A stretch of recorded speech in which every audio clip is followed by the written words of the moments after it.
আসসালামু আলাইকুম, কেমন আছেন সবাই? তো আমার আম্মা আব্বার জন্য দোয়া পড়ানো হয়েছে। আর এখন আমরা এই যে বিরিয়ানিগুলো সবারই প্যাকেট করে দিব।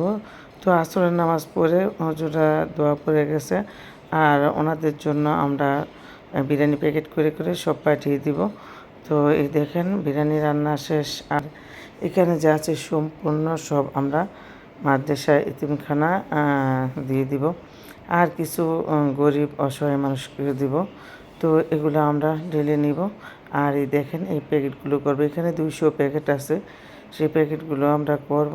তো মাংসগুলো বিরিয়ানিগুলো ঢেলে নিচ্ছি। আর দেখেন মাশাআল্লাহ অনেক মাংস পড়ছে, অনেক সুন্দর হয়েছে, মানে রান্নাটা অনেক ভালো হয়েছে। তো সবাই দেখে বলতেছে যে মাংস প্রচুর পড়ছে বিরিয়ানির ভিতরে। কারণ সচরাচর এভাবে কিন্তু মানুষ বিরিয়ানি দিলে, তেহারি দিলে এই তবারত হিসাবে অল্প মাংস দিয়ে করে। আমরা চাইছি যে না, সুন্দরভাবে হোক, যে বাচ্চারা সবাই খেয়ে অনেক খুশি হয়। তো আলহামদুলিল্লাহ আমাদের রান্নাগুলো চমৎকার হয়েছে, অনেক সুন্দর হয়েছে। আর সবাই খেয়ে অনেক খুশি হয়েছে। আমি ভিডিওটা সাথে সাথে শেয়ার করা সম্ভব না, যেহেতু আজকে কাজ গেছে, অনেক ঝামেলা গেছে।